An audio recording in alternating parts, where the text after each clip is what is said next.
Good evening and welcome. Tonight we will be going over the history and geography of Chuuk in Micronesia, or the Federated States of Micronesia to be more precise. Do you know the 4 states of the Federated States of Micronesia? One of them is Chuuk.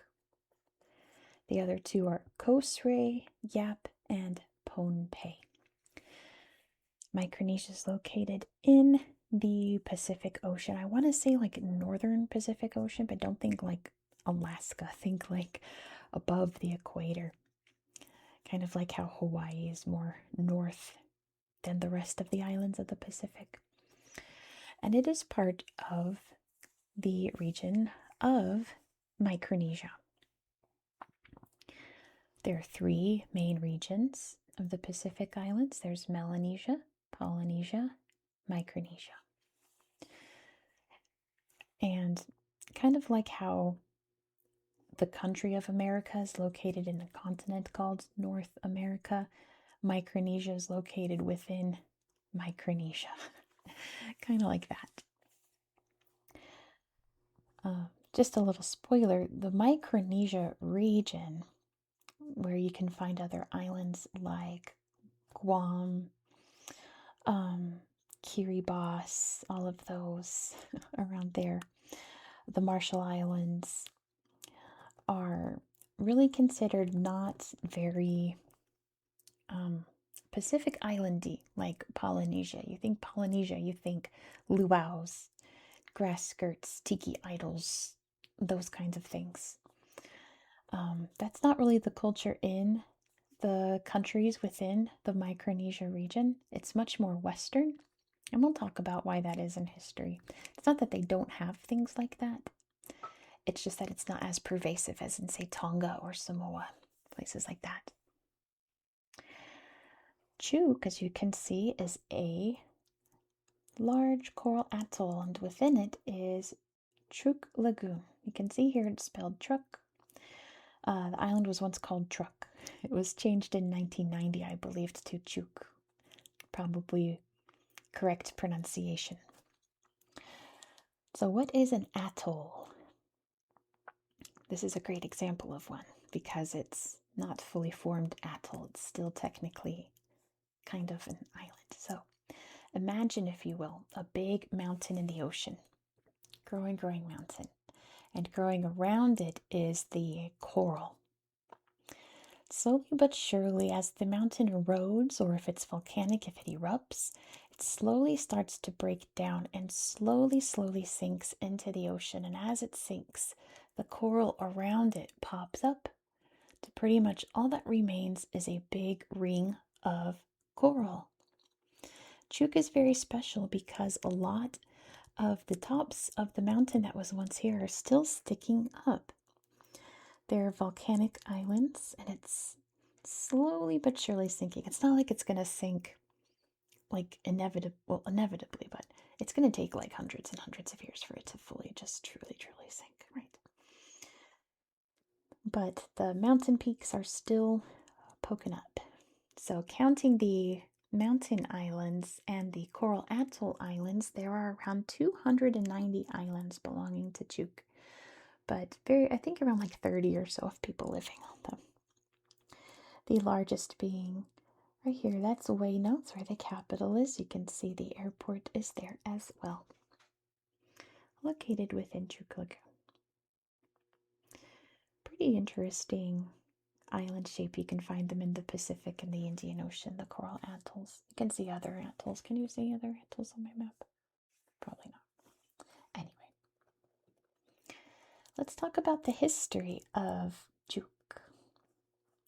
So the first people who would have settled here would have been from the Lapita culture, which now I can thankfully say Moana culture. Moana was Lapita. Ancient Polynesians who explored the oceans on their outrigger canoes, and they would have settled here around the 2nd to 1st centuries BCE. But Chuuk culture wouldn't really evolve until about the 14th century CE. It was around then that the Spanish was sailing around, poking their nose around the islands and claiming them all for Spain. Chuuk here was first sighted in 1528. They incorporated it into their territory known as the Caroline Islands, which is basically the Federated States of Micronesia today. But they didn't really, come here and build like Spanish buildings, and there weren't Spanish immigrants moving here. They barely even touched this island. There were quite a few conflicts between the peoples here in like the 1800s, and the Spanish would sometimes have to come and settle disputes, but other than that, they really had no presence on this island group whatsoever. So I'm sure it was a no-brainer in 1899 when Germany wanted to buy it from Spain. They said, sure. Spain had just lost the Spanish-American War. They had already lost a lot of territory in the Pacific and the Caribbean. And they were strapped for cash, so they gladly sold these islands to Germany, who was a newer country at the time, a newer European power, and they didn't have any colonies really, so they were looking to expand their colonization prospects. So this big atoll here and all of its islands became part of German New Guinea in 1899. But that would not last long because World War I was right around the corner. Japan, over there somewhere, joined the side of the Allies and was very eager to help out. And they said, you know what you can do? You can go throughout the islands in the Pacific and scoop up any German territories and claim them and administer them. And they certainly did that. And they took over Chuuk in 1914. And it would eventually just become part of Japan after World War I. It was fully annexed. So when World War II rolled around, this was a perfect little military base, especially for their navy. There were all kinds of battleships parked here to be dispatched out into the Pacific. And if you're wondering, like, where exactly is Chuuk located in the ocean, don't worry, we'll go to Google Earth in a minute and you'll see. But it's in a very good spot to send ships out wherever they need to go in the Pacific. They very heavily fortified the islands, particularly Weno. We'll see a lot of like caves that are full of like cannons and weapons and old lighthouse, things like that built around here. But they really retrofitted these islands for defense during World War II. But it was all for naught because on February 17th, 1944, the United States launched Operation Hailstone, which is also nicknamed Japan's Pearl Harbor because the USA did a sneak attack on what was then Chuuk and bombed the smithereens out of the Japanese Navy that was here. About 50 Japanese warships sank here in, then it was called Chuuk Lagoon, it still says it there, Chuuk Lagoon. And they're still there to this day. Of course, they've all grown over with coral and are covered in sea life. But this is the largest naval graveyard in the world. You can find the most sunken ships here in Chuuk Lagoon. And of course, the U.S. took over the island at that point, and slowly but surely would take over many other Japanese islands in the Pacific before declaring victory a year later in the war in the Pacific in World War II. So after World War II, now the U.S. had claimed these islands. So in 1947, the United Nations created the Trust Territory of the Pacific Islands. And essentially all of the islands that the United States snatched up, that's what I'm trying to say, became administered by the U.S.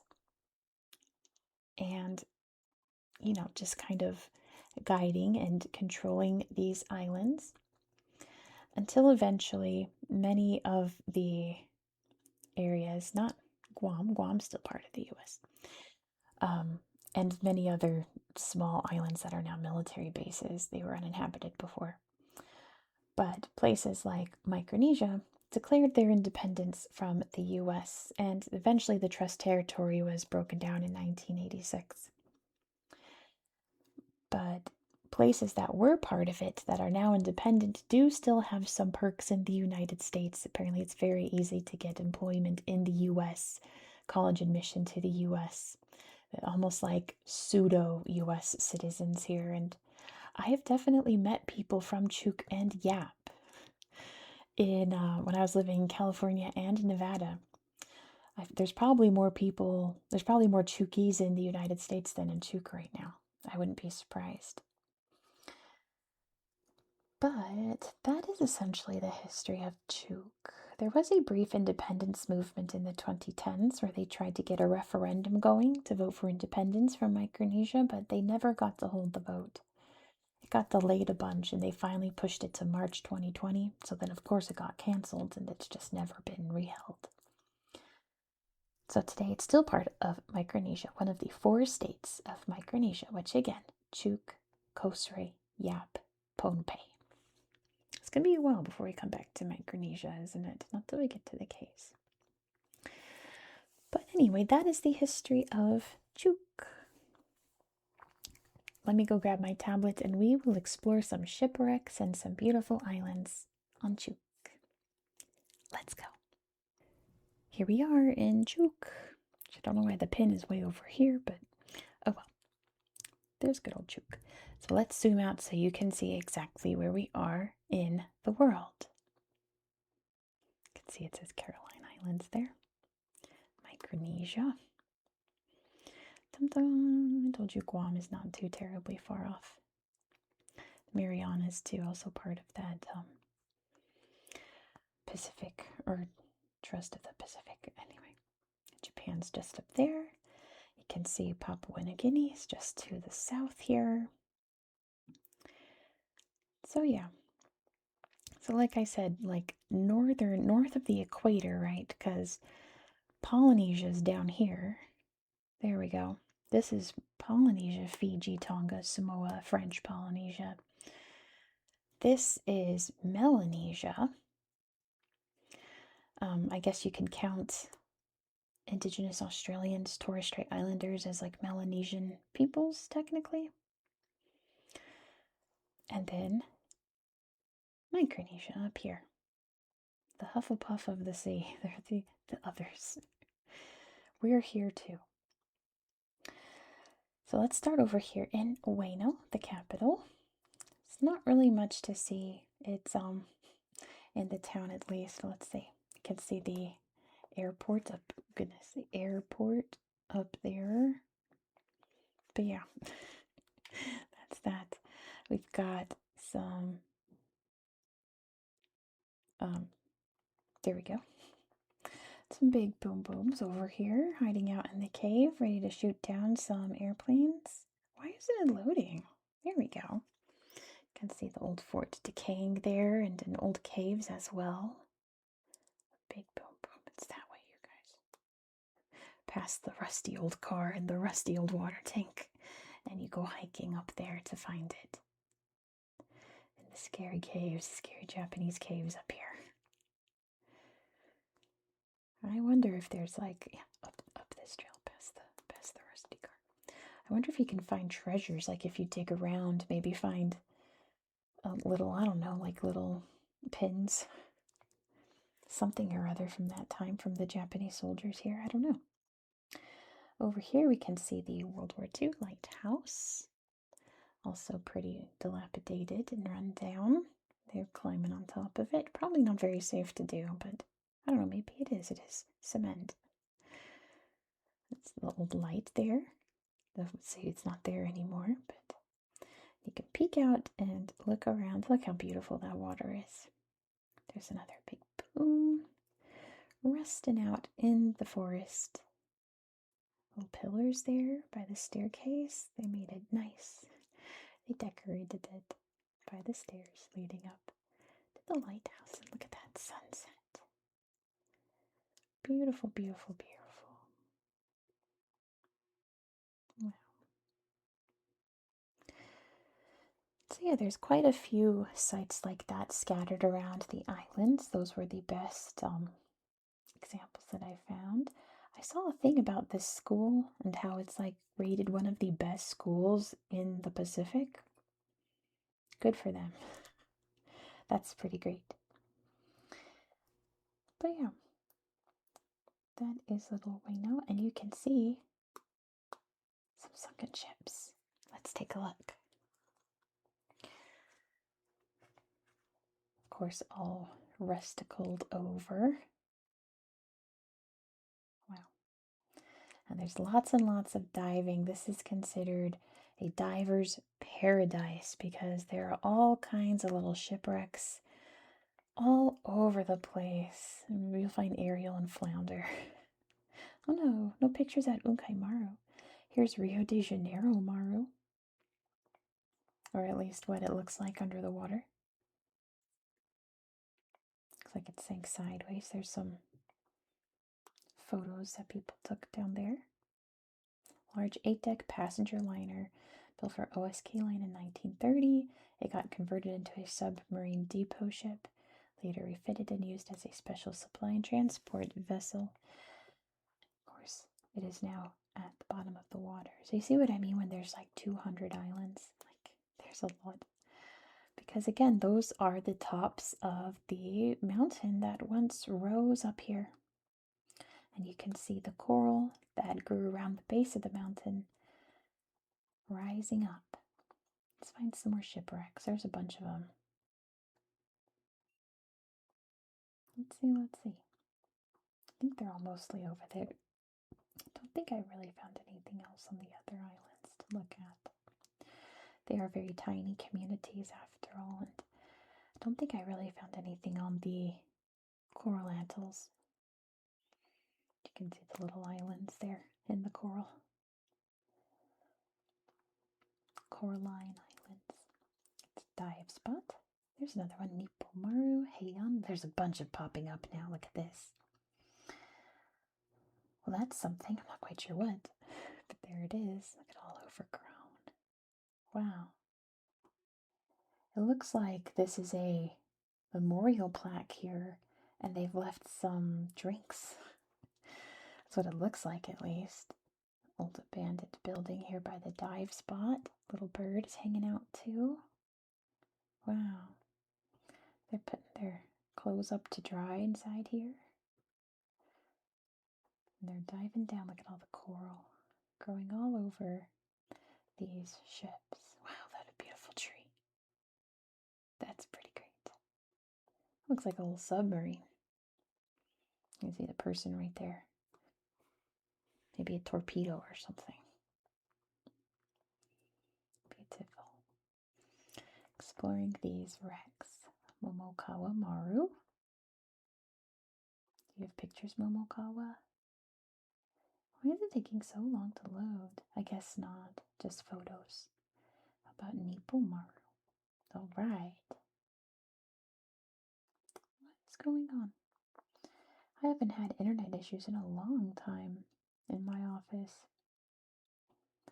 Whoa, gas masks. That's so creepy under the water. Ooh, that's pretty disturbing. Let's see, did we look at Heian Maru?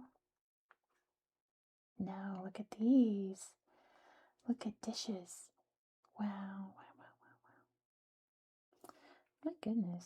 There we go. Oh, this is spooky, isn't it? Look, they found a turtle. What a beautiful turtle. He's just free diving. Look at this guy go. I guess the turtle's technically free diving too. Looks like medicines here. Bottles. Lots of bottles here. I think those are drinking bottles, not medicinal bottles. There's a bunk. This is a cool shipwreck. More bowls. A sink. That's so white compared to everything else around it. All the bottles. Wow. Looks like bathrooms. Looks like a bathtub. Definitely a bathroomy area. These look like torpedoes. Little propellers on the end. Wow, the nuts and bolts there in the side you can still see. a turtle. Some kind of whatever it is that you turn. I can't think of the word. 7-deck passenger cargo liner. It cost $15 million in 1930. It was converted into submarine depot ship. It is the largest ship still sunk in the lagoon. Look at that. And it looks like this. I wonder if any of them landed like perfectly up. If they're all on their side. I'm sure they're mostly all on their side. What else do we have? Let's look at like a few more good ones. There's a photo of what it looked like. Now it looks like that. Now it looks like that. Let's see. We looked at those. Oh, San-Ki-san Maru. Doesn't have any pictures. Did we look at Yamagiri? I can't remember. I guess. Did we? No. There's another turtle. I wonder if the turtles really enjoy this space. Looks like a face. I know it's not. It's some kind of, like those are little dials measuring something or other. Wow, I wonder what this was. It is so overgrown with coral. That's crazy. Little turtle's like, I'll never tell. I wonder what these were too. This one is super overgrown. Holy moly, it's all like muddy too. That one, let me see the... Yeah, it got swallowed up. Look, it's on its side. It's probably just getting like absorbed in. It contains battleship shells and various pieces of machinery, including remains of a road roller. Wow, what were they doing with a... I guess you gotta bring the road roller here if you want to make roads, huh? Anyway, I always, of course, encourage you to explore this area yourself and see what you can find. I'm not going to show you everything, but let's find one more to look at so I can end this video with a nice little slideshow. Why don't we pick a random island to look at? It's going to be hard because there's not a lot of pictures. How about this part of Weno? Nope. Nope. Yeah, there goes that plan. Yeah, I didn't think so. Okay, let's find one more shipwreck then. Let's find, oh, here we go, Navy Hospital ruins. It's probably what we saw on the dive spot. Nope, but man, there's not a lot left of that building. Just the foundation and the stairs. I wonder if it was wooden or something. And former Japanese hospital. Here we go. Not great. Not terrible. Nice columns. They really like decked out these places. Probably because they weren't built like in a rush for World War II. They're all cute, the kids running around. They're built for like practical purposes before, like this bank, before World War II, because this was part of Japan for a while. Maybe Sampas Bridge has lots of pictures. Look at these happy faces, except for this one. Okay. Japanese caves. Ooh, spooky. Spooky. Why don't we look? Oh, this one just says sunken ship. And it has no pictures about Kensho Maru. I guess I'll just have to end the video like regular. But look at that. So overgrown with coral. Look at it. There is one that landed just on its bottom. There is one that landed regularly. Bond damage at stern. Had bicycles. A telegraph and a radio room below. About 39 meters on the seabed. Wow. And there's someone's TV. Let's end it here. Thank you so much for watching. If you enjoyed this style of content, please consider subscribing. Next, we're going to be hopping over. Trying to think of if I should just tell you, if I should give you a hint. I'll I'll just tell you, we're going to hop back over to Russia. We're going to explore Chuvashia and learn a bit about Chuvash culture. If you have no idea what Chuvash culture is, be sure to subscribe so you won't miss out. Please don't forget to give this video a thumbs up and let me know all your thoughts down below in the comments. I hope that you found this video to be relaxing and educational, and I hope that you have a good